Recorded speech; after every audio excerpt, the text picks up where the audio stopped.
Bonjour à tous et à toutes, je suis très heureux de vous retrouver pour cette nouvelle édition de Sport Palabre sur Stade Afrique. C'est un feuilleton qui nous a tenus en haleine pendant toute l'année 2018. La CAF d'un côté, le Cameroun de l'autre. Le Cameroun, a commencé par lui promettre un mariage somptueux, une fête exceptionnelle. Elle, la CAF, y a cru. Mais très vite, les magnifiques promesses ont laissé place à de grosses incertitudes.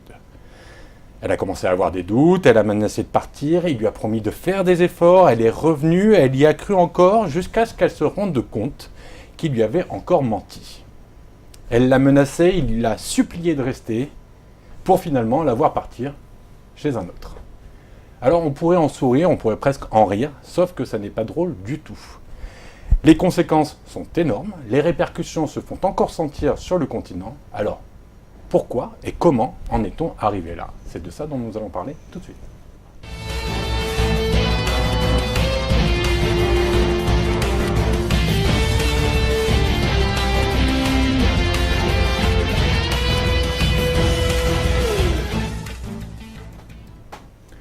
Pour parler d'un sujet aussi important et qui intéresse le plus grand nombre, j'ai le plaisir de recevoir pour la première fois sur le plateau de Sport Palabre, Naïm Moniol. Bonjour Naïm. Salut Laurent Leleu. Journaliste RFI Eurosport, journaliste Eurosport, consultant RFI. Et également pour la première fois, Jean-Baptiste Guégan, géopoliticien du sport. Bonjour Jean-Baptiste. Bonjour. Je rappelle votre ouvrage aux éditions Bréal, géopolitique du sport. Une autre explication du monde. Absolument. Messieurs, avant de regarder le premier sujet qui a été préparé par Cynthia Zentia, juste une petite question. Est-ce que pour vous, il était évident que le Cameroun était dans l'incapacité d'accueillir cette CAN? On y a cru, malheureusement, le Cameroun ne remplissait pas toutes les conditions et on en voit le résultat aujourd'hui. Absolument évident, compte tenu du passage de 16 à 24 et le retard structurel, c'était impossible. Bon, vous voyez, c'est assez clair. On va revenir sur ce qui s'est passé, on va faire un petit historique, on va revenir un peu sur tout ce qui s'est passé durant cette année 2018, on regarde le sujet. Coup de tonnerre à 7 mois du coup d'envoi de la CAN 2019. Le Cameroun n'accueillera pas la grande messe du football africain. C'est la décision prise par le comité exécutif de la Confédération africaine de football.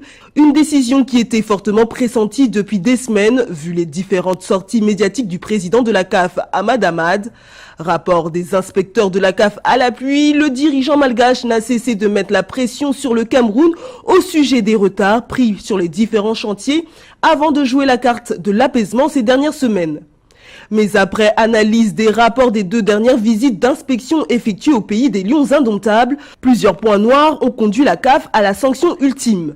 D'abord, le niveau d'avancement des infrastructures sportives, loin d'être livrable et en état de fonctionnement pour le coup d'envoi de la CAN. Autre point noir, l'état du réseau des transports, mais aussi l'hébergement, alors que cette édition 2019 de la Coupe d'Afrique des Nations sera la première à 24 équipes et autant de délégations à devoir gérer. Face aux incertitudes, la CAF a donc fait le choix de retirer l'organisation au Cameroun pour s'éviter un camouflet aux yeux de la planète football l'été prochain. Et finalement, c'est l'Égypte qui va enfiler le costume de sauveur de la compétition. Le pays des pharaons a été préféré à l'Afrique du Sud le 8 janvier dernier, son dossier étant considéré comme étant celui apportant le plus de certitude pour accueillir la CAN 2019, une CAN décidément pas comme les autres et qui n'a sans doute pas fini de faire débat. Bon, Jean-Baptiste, on vient de le voir, il y a quand même beaucoup de questions qui étaient en suspens.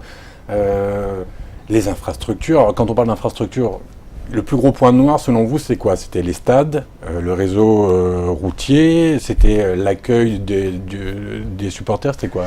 Malheureusement, il y a les trois. C'est-à-dire qu'en termes d'infrastructure, c'était trop limité, c'était pas assez avancé, les stades n'étaient pas terminés, les voies d'accès n'étaient pas suffisantes et la capacité d'hébergement était insuffisante là encore.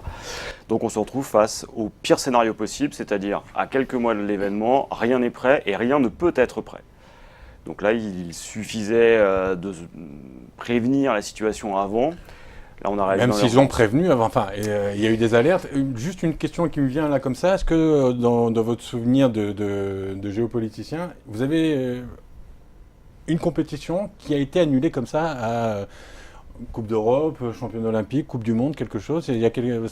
Alors, Non. on a déjà eu des choses comme ça, mais je pense simplement à ce qui est arrivé au Maroc avec, En 2015. voilà, en 2015, avec un report, puisqu'ils étaient incapables de faire face à la pandémie qui sévissait à ce moment-là en Afrique. C'était Ebola, si je me souviens bien. Ouais, mais là, c'est pour. Oui, enfin.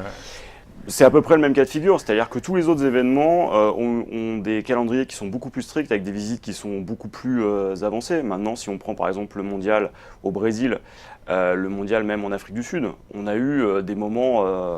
Oui, enfin, ils se sont tenus quand même. Ils se sont tenus. Après, il y a eu des boycotts sportifs où il y a eu des événements qui étaient remis en cause. Mais on n'est jamais allé jusqu'à changer d'événement moins de 5 mois avant le début de l'épreuve. En raison de la faute du pays organisateur. Voilà, C'est-à-dire ça n'a jamais eu lieu. C'est déjà arrivé que sur une situation d'urgence, Oui. la Libye, Ouais. Libye en 2013, Une guerre. Impondérable. et voilà, ou même, je pense, Furiani en 92, voilà, une situation d'urgence, une tragédie horrible, fait qu'on peut retirer, décaler, repousser, délocaliser une compétition. Du fait de la mauvaise organisation du pays organisateur et de tout ce qui vient se greffer autour, malversation économique, politique, les machins, on va en parler. Moi, alors, c'est pas 50 ans que je suis dans le sport, mais sincèrement, je ne vois pas d'autres compétitions, d'autres événements où ça a eu lieu. En préparant cette émission, il a été annoncé quand même que le Cameroun avait dépensé plus d'1,5 milliard d'euros pour les 1,8 infrastructures. 1,8 milliard. On est quasiment sur 2 ouais, milliards. Ouais. Ils sont où ces 2 milliards? Très bonne question.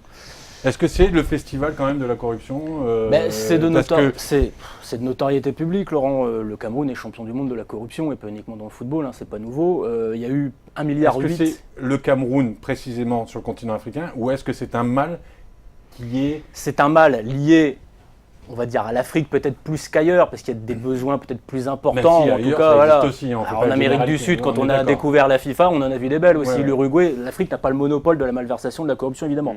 Ce qui est sûr, c'est que en Afrique, malheureusement, le problème de gouvernance, d'instabilité font que.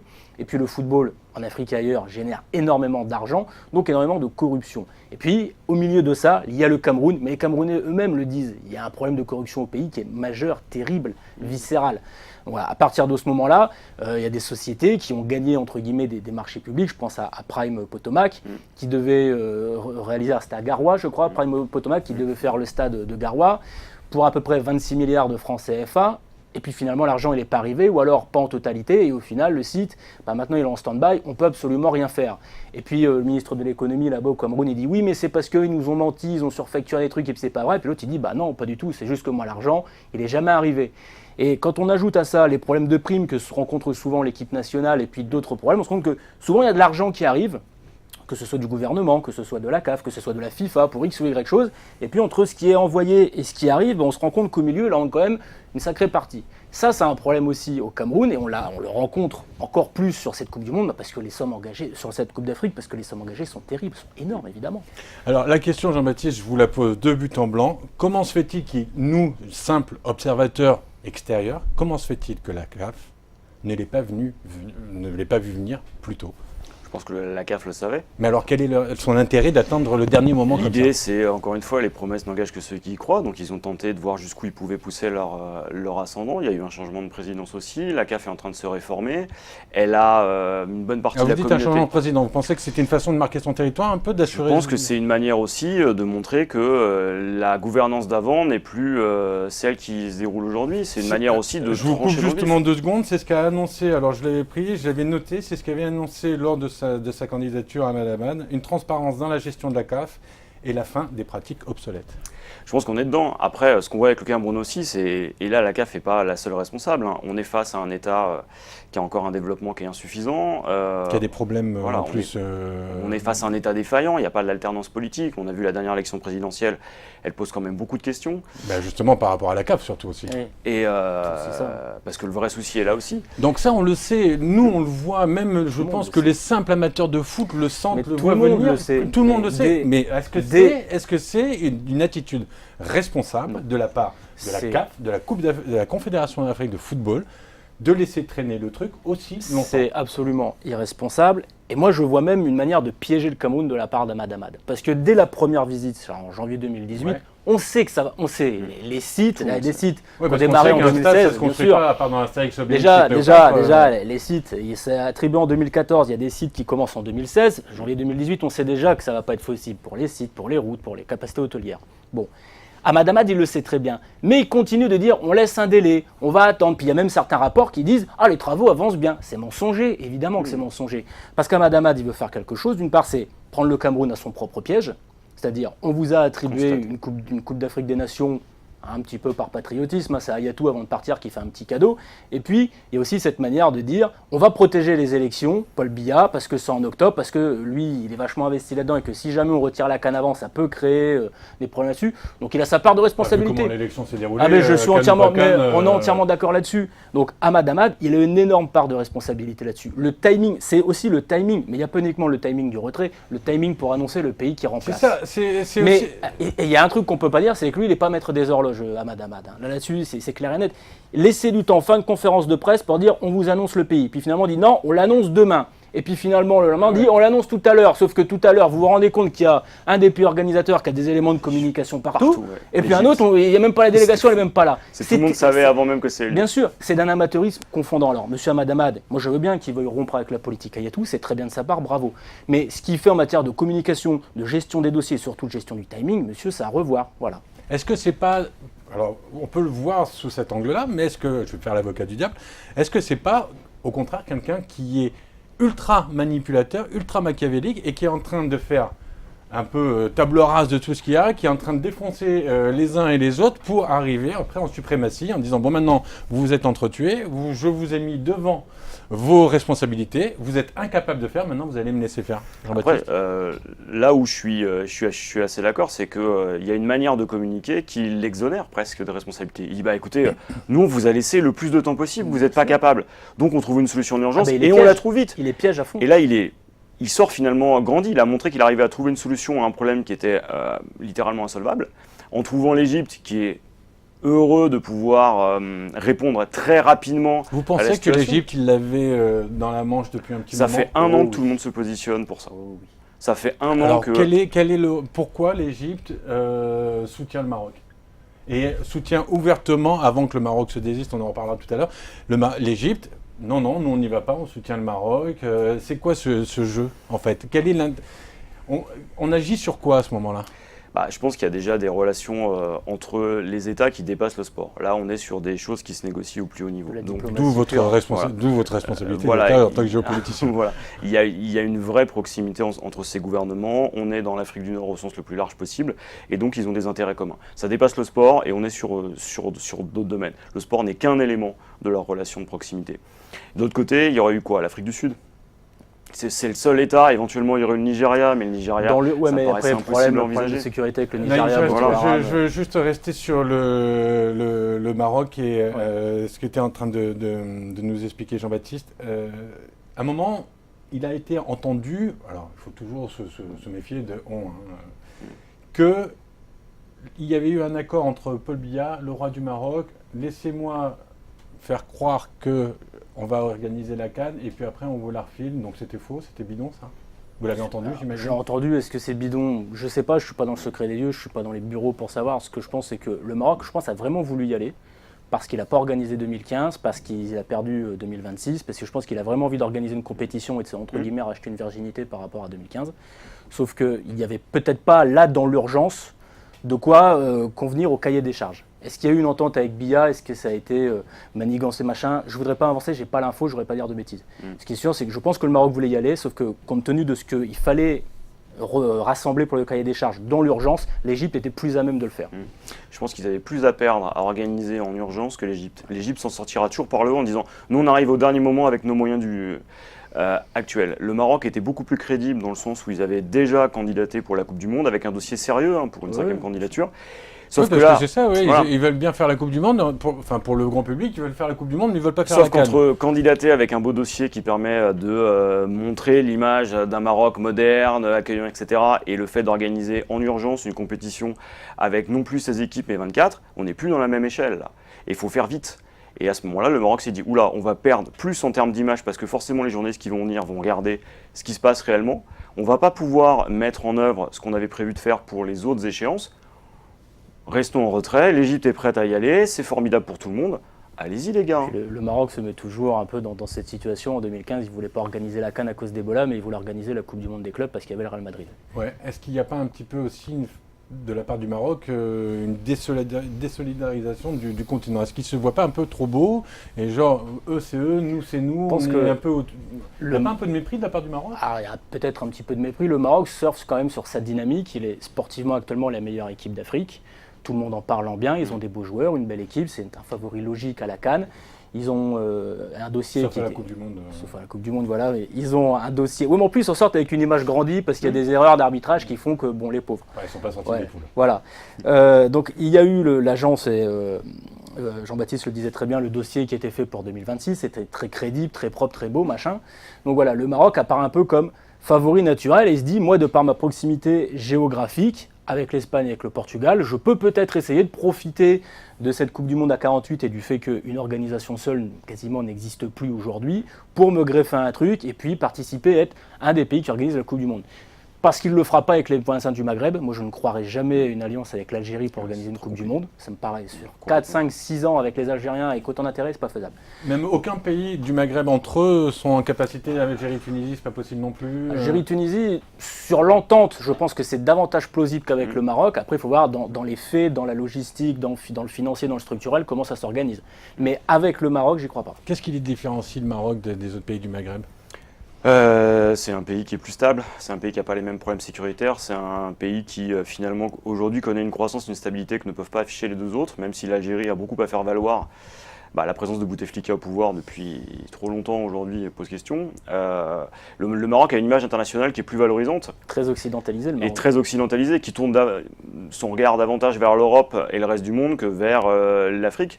Et je pense que la position vis-à-vis de la CAN, il y a aussi un peu de ça. C'est pas du mépris, je pense que c'est un calcul stratégique. Qu'est-ce qu'ils ont à gagner à organiser une manifestation qui soit continentale alors qu'ils visent justement une image internationale? Et l'Égypte, qu'est-ce qu'ils ont à gagner?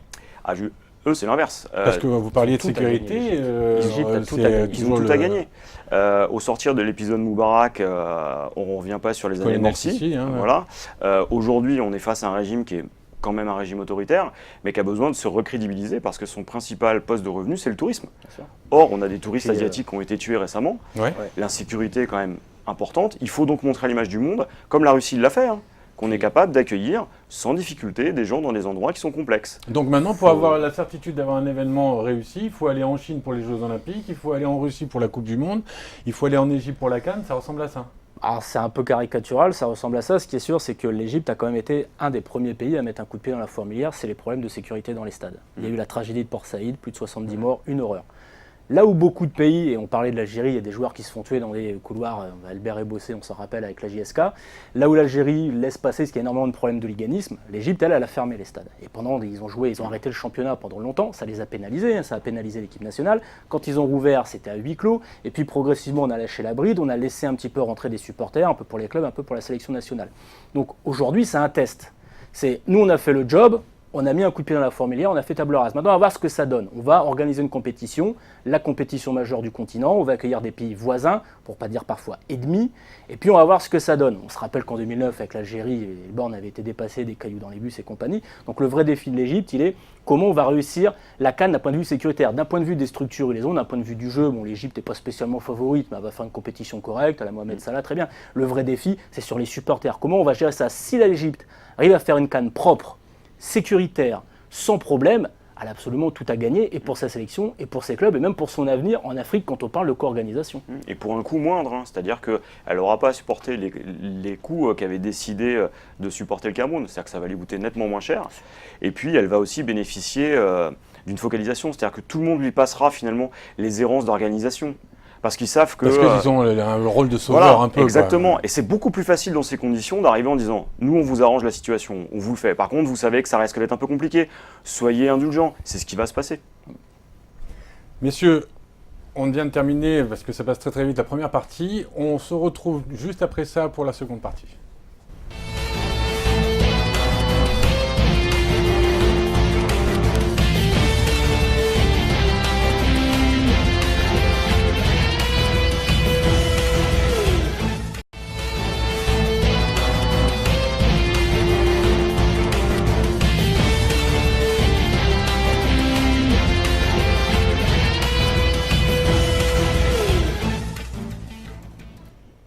Sport Palabre, deuxième partie, Cannes 2019. Que s'est-il vraiment passé? Toujours accompagné de Jean-Baptiste Guégan, géopoliticien du sport, et de Naïm Ognol, journaliste Eurosport et consultant RFI. Messieurs, on a vu en première partie tous les problèmes liés, inhérents à cette Cannes qui n'aura pas lieu au Cameroun. On a vu un petit peu aussi le rôle de l'Égypte, comment l'Égypte s'est positionnée pour endosser ce costume de sauveur. Sur un plan sportif, Naïm, est-ce que c'est désastreux? C'est désastreux. Parce que je vois l'engouement que génère une Coupe du Monde, une Coupe d'Europe, les répercussions que ça a dans les clubs, les gamins qui ont des idoles, ça fait rêver, ça donne, si ça se passe bien, même si ça se passe bien, mais que les équipes se sont bien battues, ont mouillé le maillot comme on dit, il se passe quelque chose. Ça dure un temps, mais ça a au moins le mérite d'exister. Ça crée une émulation, forcément. Tandis que là, c'est l'effet inverse. C'est terrible pour le Cameroun, parce que le Cameroun a réussi quelque chose d'assez fabuleux il y a 2 ans, c'est d'être champion d'Afrique en jouant mal. C'est-à-dire qu'ils ont une équipe de foot. Comme l'équipe de France pour champion du monde. Exactement, et comme le Portugal pour l'Euro, ça va ensemble. Vous avez, on est très loin footballistiquement de la génération des années 2000, magnifique. Ils ont une équipe qui joue très mal au football. Ils sont champions d'Afrique. Super, bâtissons là-dessus. Ils font venir Seedorf, Kluivert. C'est peut-être pas des références des bandes touches, mais ils ont une image d'anciens joueurs qui est extraordinaire. Ça fait vibrer un peu. Ça fait vibrer, Seedorf, Kluivert. Bon. Vous pouvez organiser une compétition à la maison, avec tout ce que ça implique, fédérer un public, avoir de l'argent pour rénover vos stades, en construire d'autres, les centres de formation, les terrains, et puis s'appuyer là-dessus, laisser un héritage pour après. On sait qu'il y a des beaux centres de formation, il y a une jeunesse, il y a un vivier naturel au Cameroun et en Afrique en général. Résultat des courses, la compétition va être délocalisée, donc vous allez perdre quand même l'adhésion de votre public, vous avez quand même à un moment donné cette espèce d'esprit qui peut se créer dans un groupe parce qu'on a domicile, vous pouvez le perdre. Vous pouvez aussi en termes d'image, moi je me mets à la place de Seedorf et le Kluivert, je me dis on n'est pas fichu d'organiser une CAN à domicile. J'ai déjà des problèmes pour avoir une équipe de foot compétitive. Si je ne suis même pas soutenu par mes dirigeants, par mes fédés, qu'est-ce que je fais ici? Bien sûr, et puis voilà, et puis derrière, les stades qui sont soit pas construits, soit pas rénovés, ou qui le seront plus tard, les jeunes qui arrivent, ils vont continuer de s'entraîner, de se développer dans des infrastructures qui sont vétustes, pas au niveau. Donc c'est toute une génération, et tout un football en général, qui en pâtit de cette mauvaise organisation. Donc c'est terrible à tous les niveaux. Jean-Baptiste Naïm le disait, le Cameroun, c'est une véritable terre de foot.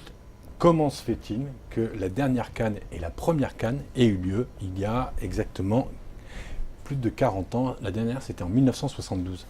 On voit d'abord là tous les problèmes structurels du Cameroun, c'est-à-dire que c'est un État qui n'a pas réussi à se construire un développement qui soit pérenne et stable, et ça explique en grande partie pourquoi ils sont à l'écart de ça. Pourtant, la présidence, elle est stable, elle.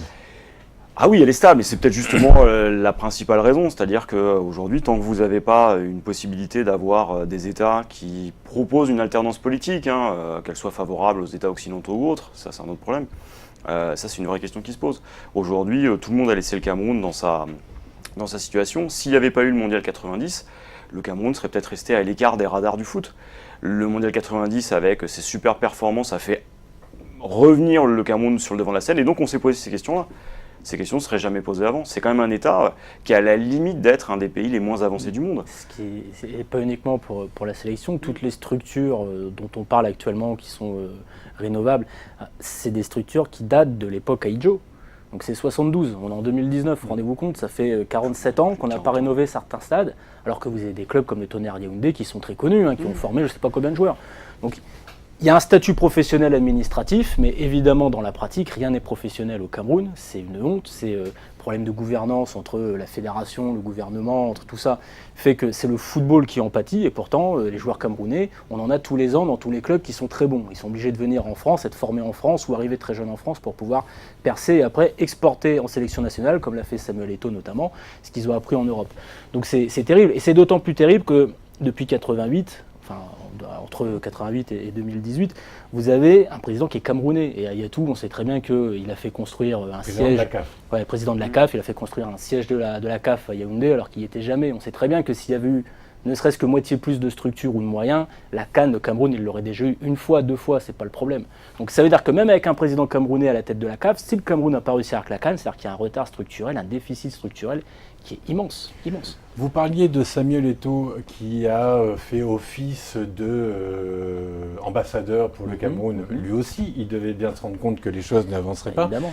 Il a même été dit qu'il y était juste pour son business perso et qu'il a développé ses affaires et qu'en fait, il a fait il a fait acte de présence. Ce qui est tout à fait possible quand on connaît Samuel Eto'o. Après, Samuel Eto'o est très proche d'Mbia, c'est un peu la Sainte Trinité là-bas. C'est Mbia, c'est Paul Biya, c'est Njoya, le nouveau président de la Fédé, et Samuel Eto'o. Et puis en bas, le peuple. Donc c'est un peu eux qui contrôlent le truc, le football, la communication, la gestion, machin, tout ça. Mais on dit en tout cas que c'est lui qui a fait en sorte que le timing justement dont on parlait tout à l'heure, l'annonce du retrait, se fasse après les élections des Biya pour pas créer justement un effet qui aurait pu coûter l'élection, censé coûter l'élection au président. Donc oui, ça ne m'étonne pas qu'il l'ait fait, Samuel Eto'o est assez comme ça, oui. Alors la bonne nouvelle, Jean-Baptiste, parce que quand même il y en a une, c'est que la CAN va avoir lieu au Cameroun en 2021. Et ça, on en est sûr. Alors ça, a priori, c'est comme on le disait tout à l'heure, les promesses, toujours les promesses. Vous pensez qu'ils sont capables d'avoir les mêmes manquements sur les 2 années 2021, c'est 2 ans. C'est 2 ans. Pour faire un stade, c'est entre 2 et 4 ans. Et 2 ans dans un pays développé avec des moyens, sans problème de corruption, d'approvisionnement. 4, 5, 6 ans dans des États où la gouvernance est plus complexe. Aujourd'hui, vos stades, ils sont déjà inachevés, les infrastructures sont toujours pas là. Si les problèmes de financement se posent encore, vous n'aurez pas vos stades dans 2 ans. Sans oublier qu'il faut quand même voir un truc, c'est qu'aujourd'hui, les entreprises qui ont obtenu les marchés pour construire les stades... C'est quoi, c'est les Italiens, Portugais? Il y a des Italiens, des Portugais, il y a Prime Automac, c'est des Américains, il y a aussi, oui c'est ça, des Chinois également. Je parle pour Prime Automac en tout cas. Si ces entreprises-là ont dénoncé les mauvais agissements du gouvernement, rien ne prouve qu'ils vont bosser encore sur 2 ans. Donc il peut y avoir un désengagement qui reste le même, bien qui reste évidemment le même. Donc même il peut y avoir. Apparemment il y a eu une restructuration, enfin il y a eu un jeu de chaises musicales entre quelques ministres. Ça c'est possible à la rigueur, mais il peut y avoir un désengagement de l'entreprise qui construit le stade et donc refaire un appel d'offres ou alors trouver de gré à gré comme ça une nouvelle boîte qui vienne construire le stade. Donc ça veut dire des délais supplémentaires. Donc moi je dis 2021 c'est possible, en tout cas plus plausible qu'en 2019. Je ne partirai pas non plus sur une certitude. Vraiment. Je suis d'accord, entièrement. C'est-à-dire qu'on peut avoir les mêmes problèmes, les mêmes soucis, puis on n'est pas aussi, on n'est pas sûr qu'il n'y ait pas aussi un problème politique dans les 2 ans qui viennent. C'est-à-dire qu'on n'est pas à l'abri d'une situation qui se dégrade dans les provinces anglophones qui veulent faire sécession. On n'est pas à l'abri non plus d'un retour du terrorisme sur le sol camerounais. Ces problèmes-là existent, ils sont latents. On en a un peu parlé à l'occasion. Si ça se reproduit, il y aura encore une occasion de redifférer cette CAN et de l'attribuer justement à d'autres pays. Le Cameroun là, joue vraiment son image internationale. C'est-à-dire qu'il fait exactement l'inverse de ce que fait le Rwanda. Le Rwanda se sert du football pour valoriser son attractivité touristique. Le Cameroun a essayé de faire la même chose. C'était tout l'argumentaire de Biya. Regardez, on est capable de vous accueillir et venez chez nous, on a besoin de l'argent des touristes. Là, on est face à un pays qui peut quasiment du jour au lendemain, en tout cas entre 2 et 4 ans, devenir un pays vraiment repoussoir pour le tourisme international.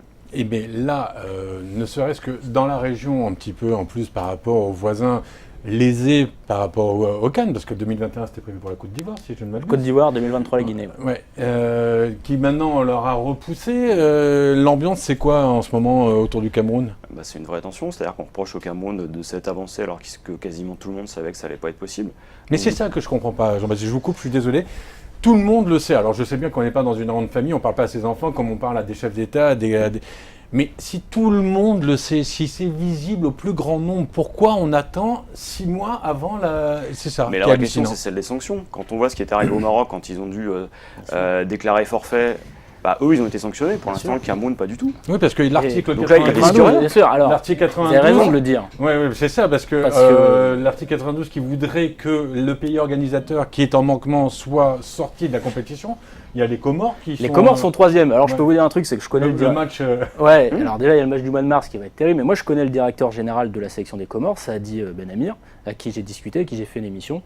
Eux, ils sont au taquet, parce que pour eux, alors il y a cette image, il y a cette histoire de qualification, de faire respecter le règlement, et quand on est les Comores, si on peut se qualifier, même comme ça pour une Coupe d'Afrique, bien sûr, on comprend. Ouais, c'est l'Andorre, Coupe d'Europe, quoi. Rendez-vous compte. Et puis deuxièmement, eux, il y a pas mal de trucs qui se jouent. Il y a la prolongation du sélectionneur qui a eu lieu là entre 6 mois et 2 ans. C'est la date, la durée de contrat n'est pas forcément fixée. Il y a aussi des investissements et de l'argent en jeu. Et quand on se qualifie pour une CAN, on reçoit un peu plus de sous que quand on se qualifie pas. Donc il y a toute une mécanique derrière pour eux fonctionnelle, parce que quand on est les Comores, on est amateur, le moindre sous compte. Donc tout ça, ça compte. Et ce qu'on voudrait, c'est juste faire une demande pour que le règlement soit appliqué. Le règlement est clair. Quand vous n'êtes pas en mesure d'organiser la compétition, qu'on vous la retire ou que vous comme le Maroc l'a fait, que vous ne pouvez pas l'assumer, ou même un glissement, comme dit Ahmad, de 2019 à 2021. vous êtes sanctionnable et vous devez être exclu de la compétition. Là, on est en train de se dire, bon, on a retiré la CAN au Cameroun, mais comme il y a quand même pas mal d'enjeux commerciaux et puis ils sont champions titre machin, bon, on va quand même les laisser. Ouais, ça va, voilà. Dit, pas la double peine. C'est deux à un poids, deux moment donné, mesures. si tu La fais double pas, peine, c'est voilà. pour les autres, quoi. Bah, C'est, excusez-moi, si Et vous là, c'est la prenez... crédibilité de la CAF Bien sûr. qui joue, et notamment celle de son président. C'est-à-dire qu'à un moment donné, le Cameroun doit être sanctionné en regard des statuts même de la CAF. Sinon, à ce moment-là, tout le monde prend les règles et les jette au panier. Et c'est pour ça aussi que le Cameroun a pu se permettre de faire ça. C'est qu'il sait pertinemment qu'on va avoir du mal à le sanctionner. Donc finalement, pourquoi on va avoir du mal à le sanctionner? parce que derrière, il y a trop d'intérêt au sein du Cameroun pour justement que la sanction soit opérable. On peut déstabiliser un pays en lui enlevant son équipe nationale. C'est-à-dire que si on les empêche de participer, on risque d'avoir une fronde à l'intérieur du Cameroun. Derrière, on va accuser très facilement la CAF. Et puis surtout, il y a des partenaires privés qui sont engagés, il y a des flux monétaires, il y a des entreprises qui étaient concernées. Et objectivement, tout le monde a intérêt à mettre ça sous le tapis et à attendre que les regards se portent sur l'Égypte. Puis, sportivement, le Cameroun est exclu de la CAN. Sportivement, vous perdez votre sélectionneur. Seedorf, Kluivert, ils ne vont pas rester 2 ans à faire des matchs amicaux. Pourquoi? Là, ils ont fait quoi jusqu'à présent, honnêtement? Honnêtement, pas énormément de choses. On est bien d'accord. Même qu'il soit là ou pas, c'est beau sur le papier, mais... Oui, mais alors pas pour l'image. Pour le sport, je suis entièrement d'accord avec pas vous. pour l'image, on est d'accord. Footballistiquement, je ne vois rien, je suis entièrement de votre avis. Mais pour l'image, avoir Seedorf et Kluivert sur votre banc, c'est quand même quelque chose qui est très rare en Afrique. C'était pour l'image de la CAN. Pour l'image de la sélection, pour l'image de la sélection en général. Vous perdez ces mecs-là. Bah, c'est votre image qui est cornée. Et puis derrière, les petits binationaux qui pourraient avoir envie de venir jouer pour le championnat, parce que Seedorf et Kluivert, ça a de la gueule quand ils viennent vous voir pour jouer, puis qui voudraient bien jouer pour le champion d'Afrique en titre. Si vous ne font pas la CAN, c'est-à-dire que la prochaine compétition, c'est 2021. On est en 2019, ça veut dire que pendant plus de 2 ans, il n'y a pas de sélection nationale, ces mecs-là ne vont pas jouer de compétition, non, ils ne viendront pas pour le Cameroun. Ceux qui ont le niveau, ils iront jouer pour la France ou pour d'autres pays. Donc c'est évidemment l'image qui se joue d'un point de vue géopolitique et compagnie, mais sportivement parlant, les enjeux sont terribles, terribles. Est-ce que vous pensez sérieusement, Jean-Baptiste, que la présidence, Paul Biya, en a à faire quelque chose de tout ça? Non. Oui, d'accord, on est d'accord. C'est J'ai appris un truc évident. assez hallucinant, vous allez me dire si c'est vrai. Il semblerait que Paul Biya ne vive pas au Cameroun, il vit en Suisse apparemment, et que quand il vient au Cameroun, c'est une visite présidentielle. Ah, on est sur plus de 30 ans de présidence. Je trouve ça hallucinant. Dans quel état on reste à la tête justement d'un pays pendant 3 décennies complètes? Vous êtes forcément dans un régime qui est clairement défaillant. À partir de ce moment-là que cette situation-là de résidence extranationale existe, je veux dire, ça surprend qui? Quand on voit par exemple ce que fait George Weah au Libéria, toute sa famille est à Miami. Son fils est sélectionné dans le cadre de la sélection américaine. On peut se poser de vraies questions. Aujourd'hui, vous avez des dirigeants africains qui sont hors sol. C'est-à-dire qu'ils arrivent, ils débarquent, ils viennent, ils gagnent des élections, c'est super. Ils vont placer les copains dans certains cas, et puis il n'y a plus personne. Là, ce qu'on voit, c'est tout le mal-développement africain, avec aussi une vraie porte de sortie. Le jour où Biya part, il y aura forcément un changement. Il y a un contre-pouvoir, hormis les dissidents anglophones, il y a... Quand vous êtes réélu avec plus de 71% des voix, il n'y en a pas beaucoup. Il y a un quelconque contre-pouvoir, surtout quand on voit que les élections ont posé question. Le principal adversaire a, dans mon souvenir, moins de 20% des voix. Dans quel état aujourd'hui sérieux on est capable de valider ce type d'élection-là? C'est pas possible. C'est-à-dire que vous ne pouvez pas rester 30 ans avec un niveau de développement qui reste dans le dernier quart mondial en ayant une population satisfaite. C'est pas possible. Il y a un acteur dont on n'a pas parlé aussi, alors je ne sais pas s'il a sa part de responsabilité, c'est le sponsor premier de la CAF, Total. Oui. Depuis 2016, qui est associé à la CAF, maintenant il faut appeler ça la CAN Total. Est-ce que vous pensez qu'il y a eu des agissements de la part de Total pour on parlait d'économie sur le sol camerounais, est-ce que c'est possible d'imaginer qu'il y a eu des pressions? Pression, je sais pas, mais relations, en tout cas discussion évidemment. Je veux dire, quand vous êtes Total et que vous êtes un acteur absolument incontournable du marché de l'énergie sur le sol africain, c'est comme Bolloré ou d'autres, hein, vous avez forcément l'oreille des dirigeants, et quand vous avez ce type de problème et que vous sponsorisez le sport pour justement toucher les ménages mais aussi les dirigeants, forcément à un moment donné vous êtes concerné. Après, de dire que vous êtes responsable, que vous avez une action, ça c'est autre chose. Mais vous êtes forcément en lien. À partir du moment où vous mettez de l'argent dans quelque chose, vous aimez bien savoir à quoi il passe et comment il est utilisé et par qui. Donc forcément, délocaliser une compétition, ça engendre des coûts, il y a des pertes au Cameroun énormes. Total va demander un rapport et forcément des responsabilités. Après, dire qu'ils ont mis la pression Encore qu'ils aient de manière officieuse dans une réunion dire nous si c'est pas plus carré que ça, s'il n'y a pas une organisation ou si c'est pas fait dans un pays où on peut valoriser la marque et retomber sur nos pattes financièrement à la fin du mandat, ciao bye bye, on re-signe pas. Oui, c'est possible que ce soit arrivé ça. Parce que bon, on n'a aucune accusation. Non, bien sûr, tout à fait. Supputations, mais on peut facilement imaginer que Total apprécie moyennement ce qui s'est passé, ne serait-ce que pour leur image de marque. Ça dépend. C'est-à-dire, est-ce que c'est vraiment l'image de marque qu'ils vont chercher? Si c'est l'image de marque auprès du grand public, ça n'a aucun intérêt d'investir dans la CAN. Alors vous pouvez le valoriser, mais ce n'est pas forcément ce que vous allez chercher. Ce que vous allez chercher, c'est un levier d'influence face aux dirigeants, ceux qui vont vous permettre de décrocher les contrats. Là, avec ça, vous avez porte ouverte chez tout le monde. Si vous avez l'oreille littéralement de la CAF, vous avez l'oreille de tous les présidents de fédérations nationales d'Afrique, et donc vous avez une porte ouverte vers tous les dirigeants africains. Et après, on appelle ça du business, de l'influence et du lobbying. C'est autre chose que vous allez chercher. Total n'a pas besoin de visibilité pour vendre son carburant sur place. C'est pas ce qu'il va chercher. Ce qu'il va chercher, c'est avoir de nouveaux gisements, être capable de les exploiter, de conserver les anciens, et de rester dans une concurrence qui lui soit favorable. Avec un sponsoring de la CAN et un rapprochement avec la CAF, je trouve ça très habile. On ne se pose pas la question quand c'est Gazprom, par exemple. Et on pourrait. Et on devrait. Naïm, avant de parler encore d'autre chose, une question. Quel a été l'intérêt pour la RDC, le Congo, Ils sont devenus fous. Alors, je l'ai noté parce que c'est quand même assez drôle. Le Congo a envoyé un courrier pour... La Fédération de foot congolaise a envoyé un courrier pour se proposer d'accueillir la CAN sans l'accord du gouvernement. Tout simplement. Eh bien, quel est le but? Foutre le bordel avec le gouvernement? Moi, je crois pas que ce soit foutre le bordel avec le gouvernement. Je pense que surtout qu'eux viennent en plus d'élire un nouveau président. Oui, et puis, ils sont surtout dans une période de crise économique terrible et voilà, ils sont en train de négocier avec le FMI une aide, donc ils peuvent pas comme ça organiser. Je pense que la fédération a pris les devants sur le gouvernement. Ils se sont dit tiens, il y a peut-être possibilité de se placer, de rappeler qu'on existe, parce qu'on est quand même une équipe qui compte, un pays qui compte. On aimerait bien nous aussi bénéficier de ça. Et puis, sauf que ça coûte de l'argent, que c'est pas la fédération qui paye, c'est l'État, et que l'État dit non, tout simplement. Ils se sont vus un peu trop beaux. Ils se sont vus un peu trop beaux, c'est un problème de coordination et de communication entre la Fédé et le gouvernement. Voilà. Mais je pense que le Premier ministre ou le ministre de l'économie, là, il a vite remis les choses en place quand même, hein. Il n'a pas rigolé. Dernier sujet, Jean-Baptiste, la CAF, au sein de la FIFA, elle représente quoi? C'est la confédération qui vous fait gagner une élection. C'est-à-dire que si vous gagnez, et c'est pour ça que la candidature du Maroc avec l'Espagne et le Portugal, elle sera intéressante à suivre, c'est que si vous avez l'Afrique... Oui, parce que là, c'est CAF et UEFA, en fait. Voilà, et donc ça veut dire que c'est porte ouverte pour celui qui veut renverser Infantino. D'accord.